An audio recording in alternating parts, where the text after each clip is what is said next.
प्रत्यक्षा की हालत देखते हुए वैद्य जी ने अपनी बात रुद्र के सामने रखी। कई बार मरीज के दिमाग पर भी कई तरह की चीजें असर कर जाती है। ये लड़की भी सदमे में है। इसे अच्छे माहौल में रखने की जरूरत है। इसके शरीर पर यह दाग बेहद अजीब है। देखकर ही सारी कहानी साफ दिख रही है। वैद्य प्रत्यक्षा की गर्दन पर लगे हुए उन दांतों के निशान की तरफ इशारा कर रहे थे जो उस पर बने हुए थे। तुम्हें इसकी जन्म कुंडली निकालनी है या ऐसे दवा देनी है? बाबा साहिब के घर से हो, इसलिए यह बात का ध्यान रखना कि लोगों को तुमसे किसी तरह की कोई परेशानी न हो। इतना कहकर वैद्य ने रुद्र को अपने साथ आने के लिए कहा। इस पर रुद्र उनके पास जाकर खड़ा हो गया। जिसे अपने साथ लेकर आए हो उसका नाम पता है या वो भी नहीं पता? प्रत्यक्षा, शायद यही नाम है उसका। प्रत्यक्षा? अच्छा, मरीज से आपका रिश्ता? कुछ भी नहीं। मरीज की उम्र कुछ 22 या 23 साल की लग रही है। नब्ज नाड़ी काफी धीमी चल रही है। कुछ 2-3 दिनों में वो वापस से ठीक हो जाएगी। अगर उन्होंने कुछ नहीं खाया तो सबसे पहले उन्हें कुछ खिलाइए, फिर मैं उनकी बाकी की दवाइयां दे दूंगा। दवा का असर ये रहेगा तो ज्यादा तकलीफ नहीं होगी और ये सोती रहेगी। लेकिन आपको उनके पास हर वक्त रहना है ताकि कोई भी खतरा या कोई गड़बड़ी दिखे तो हम उनका इलाज वापस कर दें, क्योंकि उनके शरीर में जहर है तो हमें खास ध्यान रखना होगा। वैसे भी इस समय पूरे गांव में ही लाल बुखार फैला हुआ है, तो कोशिश करिए कि आप मरीज को अकेला ना छोड़ें। रुद्र ने प्रत्यक्षा को गोद में उठाया और फिर ले जाकर वहीं बेंच पर लेटा दिया। प्रत्यक्षा अभी भी बेहोश थी, साथ ही उसे ठंड भी लग रही थी। वो शायद अपने होठों को हिलाकर कुछ बड़बड़ा रही थी, पर रुद्र को कुछ समझ नहीं आ रहा था। रुद्र ने उसके हाथ धीरे से खोल दिए और फिर धीरे से अपने कानों को प्रत्यक्षा की होठों के पास लेकर गया। मुझे जाने दो, मुझे घर जाने दो, मुझे मत मारो, बख्श दो। तुम लोग मुझे क्यों बेचना चाह रहे हो? प्रत्यक्षा बार बार खुद को ना बेचने के लिए भीख मांग रही थी। शायद प्रत्यक्षा के दिमाग में वो सब घूम रहा था जब उसे अगवा करके बेचा जा रहा था। लेकिन इन्हीं बातों के बीच उसने एक बार एक अलग बात भी कही। जो मेरी माँ के साथ हुआ वो मैं दोबारा नहीं होने दूंगी। मुझे नफरत है तुम सबसे। प्रत्यक्षा का बुखार जोरों पर था।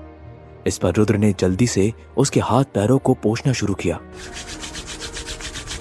आसपास के मरीज भी प्रत्यक्षा के बड़बड़ाने पर उसे और रुद्र को देखने लगे थे।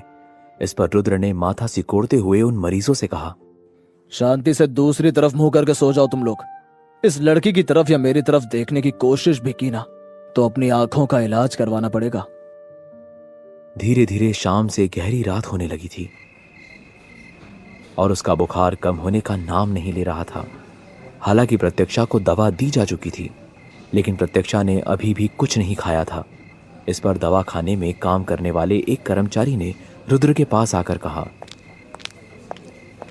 सुनिए, मैं आपको जानता हूँ। मेरे बाबा भी नारायण महल में काम करते हैं। आपको किसी चीज की जरूरत हो तो मुझे बताइएगा। इस पर रुद्र ने बिना वक्त गवाए ही उस कर्मचारी से कहा, कुछ खाने के लिए मिल सकता है, जैसे कुछ दाल या दलिया। इस पर कर्मचारी ने अगले ही पल दवाखाने की रसोई से एक पतली सी दाल का कटोरा ला कर दिया। रुद्र ने उस कटोरे को हाथ में लेते हुए उस कर्मचारी से कहा, अब इसे तुम भी पियो। इस पर उस कर्मचारी ने अपने पास से एक चम्मच निकालते हुए उस दाल में से एक चम्मच खुद पी लिया और फिर रुद्र से कहने लगा, मालिक, ये सुरक्षित है, अब चिंता न करिए। खाना खा लो, खाना आ गया तुम्हारा। लेकिन प्रत्यक्षा ने बदले में कुछ भी जवाब नहीं दिया। अगर आप चाहो तो भाभी जी को मैं खाना खिला सकता हूँ।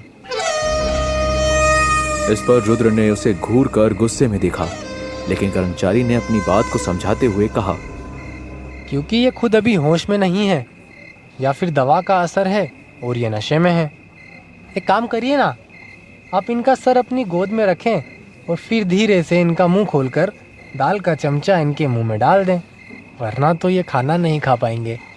कर ली मुझ पर अपने ज्ञान की बारिश, हो गया ना? तो अब मुझे ज्ञान मत दो। तुमने खाना दे दिया, इसके लिए तुम्हारा शुक्रिया। मैं तुम्हारे बाबा को भी शुक्रिया कह दूंगा कि उन्होंने तुम्हें अच्छी तालीम दी है। इस पर वो कर्मचारी वहां से चला गया और बाकी मरीजों की देखभाल करने लगा। रुद्र बड़ी मुश्किल महसूस कर रहा था कि वो प्रत्यक्षा के साथ क्या बर्ताव करे। इस पर उसने प्रत्यक्षा के सिर को धीरे से उठाया और फिर उसके पास बैठते हुए उसके सिर को अपनी गोद में रख लिया। क्या कर रहा हूं मैं, कुछ समझ नहीं आ रहा। प्रत्यक्षा दर्द में कर्राते हुए लेटी हुई थी। इस पर प्रत्यक्षा के सिर को अपने हाथों से थामते हुए रुद्र ने एक चम्मच दाल कटोरी से उठाई और फिर प्रत्यक्षा के होठों से लगाते हुए उसे दाल पिलाने लगा। दाल कभी प्रत्यक्षा के मुंह में चली जाती तो कभी उसके गालों से गुजरकर उसके बालों में लग जाती। रुद्र प्रत्यक्षा के चेहरे को साफ करता और फिर अपने रुमाल से ही उसके बालों से दाल को पोंछने लगता। रुद्र परेशान सा होने लगा था क्योंकि उसने ये सब पहले कभी नहीं किया था। किसी तरह से बेहोश प्रत्यक्षा ने दाल के कुछ चम्मच पी लिए थे, लेकिन अब वो कुछ भी नहीं पी रही थी और ना ही कोई जवाब दे रही थी। रुद्र उसे देखते ही घबरा गया। उसे ऐसा लग रहा था कि इसकी तबीयत और भी ज्यादा खराब हो गई है। अरे कोई है, इसे देखो एक बार, इसको कुछ हो रहा है। वैद्य ने एक बार फिर से प्रत्यक्षा की नाड़ी देखी। इसने कुछ चम्मच दाल पी है बस। क्या हो गया इसे?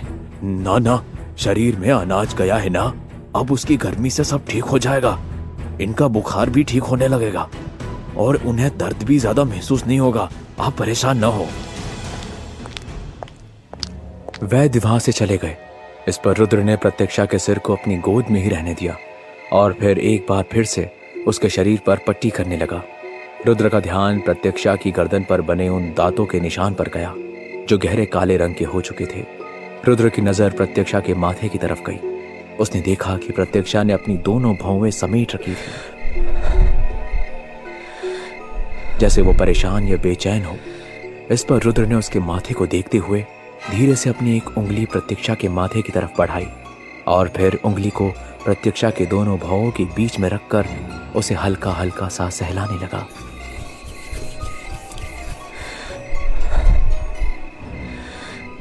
रुद्र ने जैसे ही अपनी उंगली से प्रत्यक्षा के माथे को सहलाया, प्रत्यक्षा को शायद आराम सा मिलने लगा और उसने अपनी समेटी हुई भौवें ठीक कर ली और फिर गहरी नींद में सोने लगी।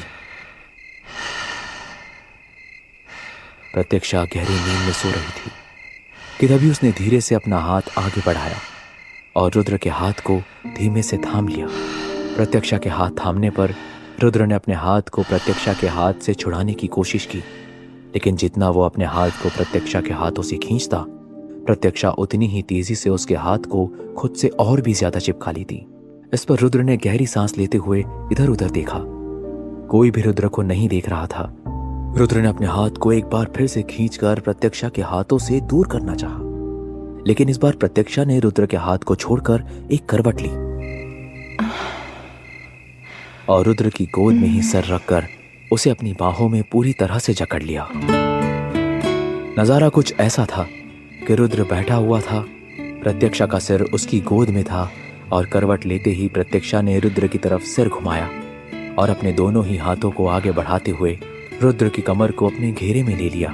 रुद्र अचानक से ही एकदम से शांत हो गया और उसकी धड़कनें तेज होने लगी। रुद्र ने धीरे से नजर घुमाकर प्रत्यक्षा की तरफ देखा। रुद्र ने अपने सीने पर हाथ रखा और उसने पाया कि उसकी धड़कनें पहली बार इतनी तेज थी, जबकि किसी को मारने से पहले भी उसे इतना अजीब महसूस नहीं हुआ था। इधर एक तरफ रुद्र की नजरें 2 पल के लिए प्रत्यक्षा पर ही जम सी गई थी, वहीं दूसरी तरफ बाबा साहेब को एक बहुत बड़ी गलतफहमी हो गई थी कि रुद्र शायद गुस्से में प्रत्यक्षा को उसके गांव वापस छोड़ने जा रहा है। दोनों ही गांव में अनबन इस हद तक थी कि लोग एक दूसरे के खून के प्यासे थे। किरण हवेली में जैसे ही सबको पता चला कि बाबा साहेब अपने आदमियों के साथ हथियार लेकर गांव की सीमा तक आ चुके हैं,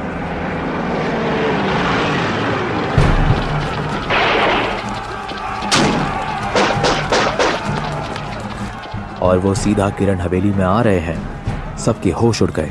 ठाकुर देवेंद्र ने अपने बेटे और दामाद सूरज से कहा, जब तक सामने से कोई हमला ना करे, कोई भी हमला नहीं करेगा।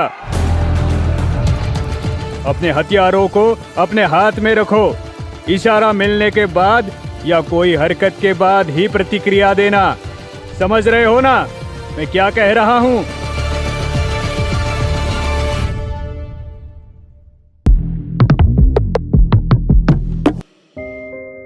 ठाकुर देवेंद्र का एक पुराना नौकर रघुनाथ बाहर के काम और वहां के सभी नौकरों को संभालता था।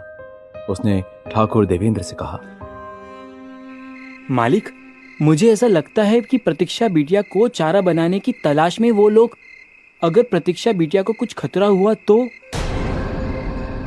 पुरानी हवेली में सनसनी मची हुई थी। सोते हुए लोगों को उठा दिया गया था और उन्हें हमले से बचने और हमला करने को लेकर सावधान किया जा रहा था। साथ ही प्रत्यक्षा का बड़ा भाई कीरत खामोशी से सीढ़ियों पर बैठा हुआ अपने पिताजी की बातों को सुन रहा था।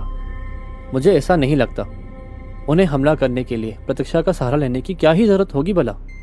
एक बात सुन लो तुम, वो लड़की हमारी थी ही नहीं कभी।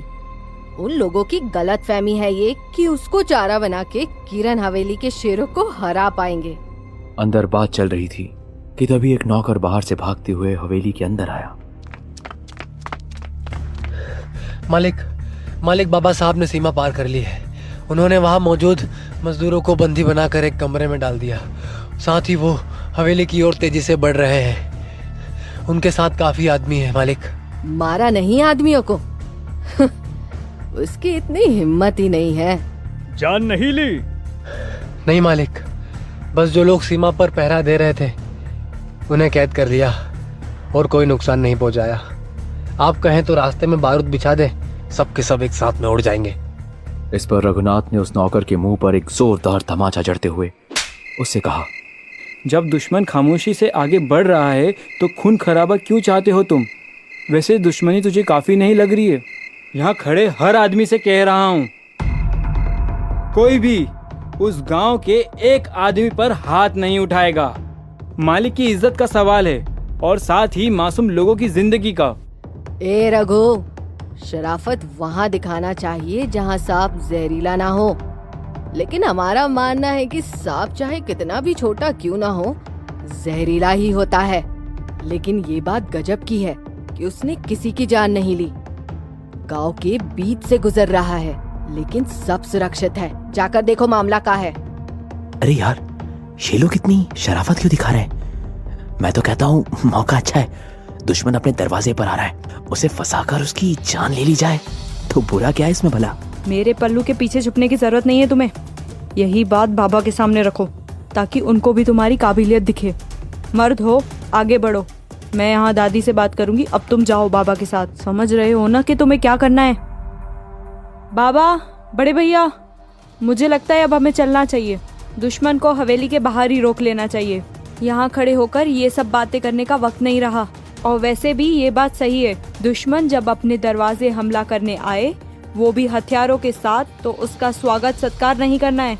आपकी एक बेटी की इज्जत भी लूटी है उसने। बस एक बार बाबा ने जो कह दिया उस पर ध्यान दो। कोई भी कुछ नहीं करेगा।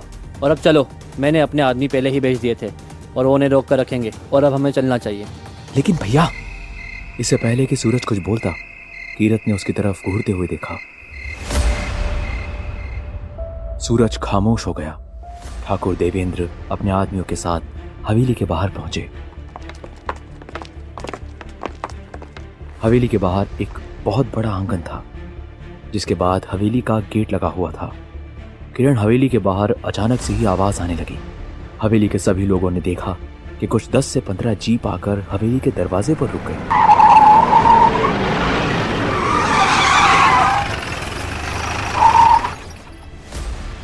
उसमें बाबा साहेब के बहुत सारे आदमी उतरकर हवेली के चारों तरफ फैल गए। ठाकुर देवेंद्र के सामने नारायण महल के बाबा साहेब खड़े हुए थे।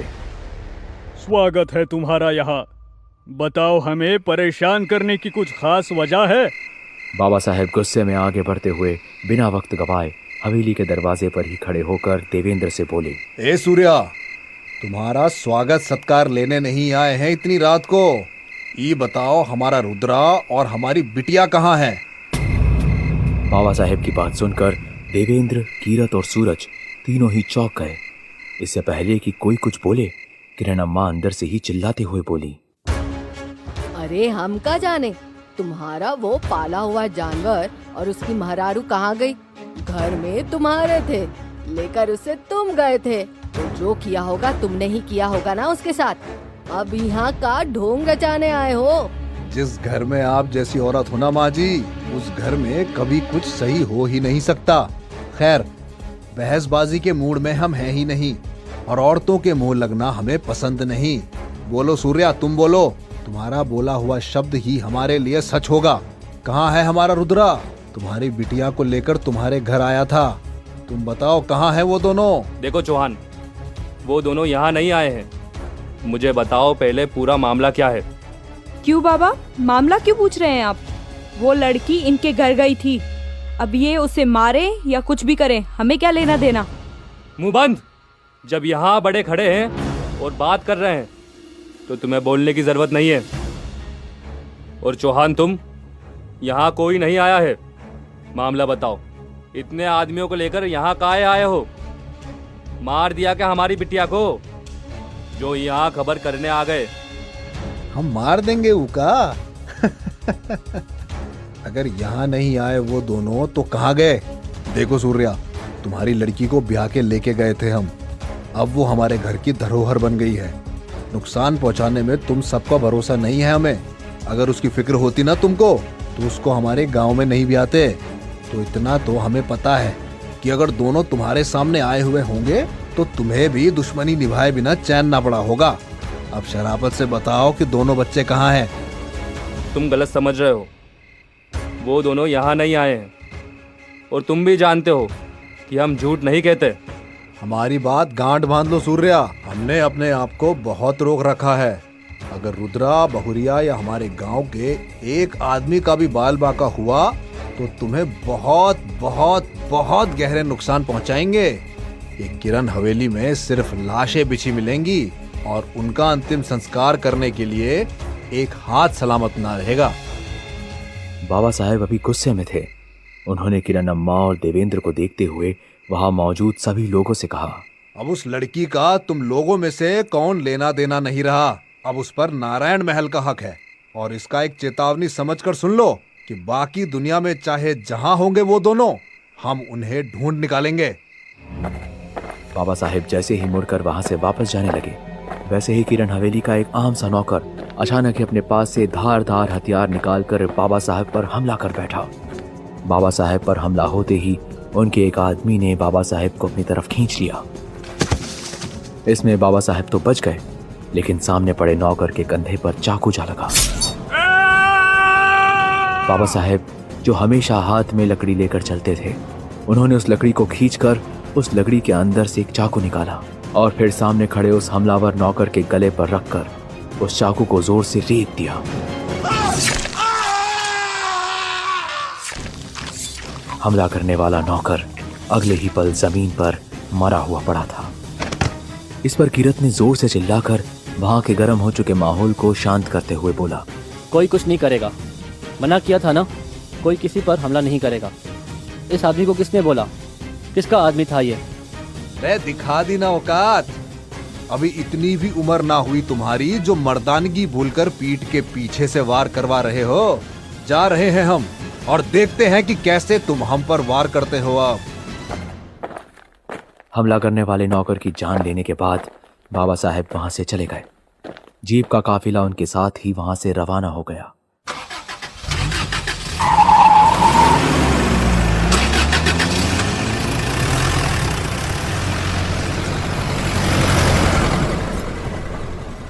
और उस घायल नौकर को लेकर दवाखाने की तरफ निकल पड़े।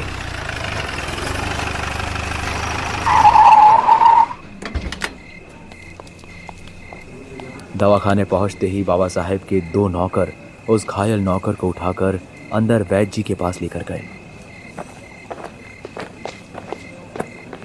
अंदर उस घायल नौकर का इलाज चल रहा था और दवाखाने के बाहर बाबा साहेब चिंता में इधर से उधर घूम रहे थे।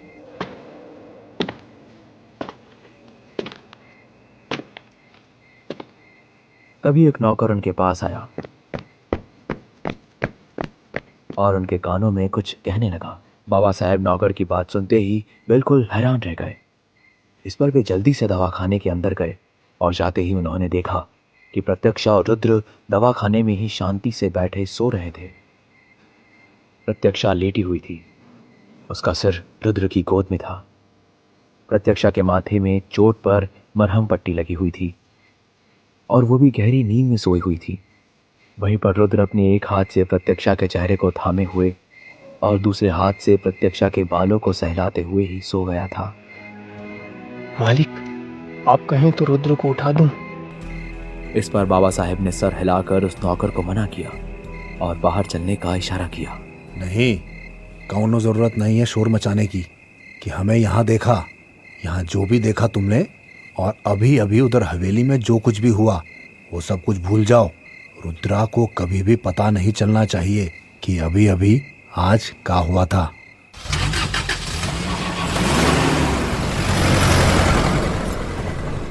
जीप में बैठते हुए बाबा साहेब ने उन तीनों नौकरों को समझाते हुए कहा, एक बात कान खोल के सुन लो सब। रुद्रा को या बहुरिया को कभी पता न चले कि क्या हुआ था आज। भूल जाओ आज जो कुछ हुआ और महल में भी सबको यही बताना। कोई उस बात के बारे में चर्चा भी नहीं करे, वरना जबान काट के पोछा में लपेट देंगे और फिर पूरे महल साफ करवाएंगे हम। कहानी का अगला भाग सुनने के लिए चैनल को सब्सक्राइब करके बेल आइकन प्रेस करना ना भूलें।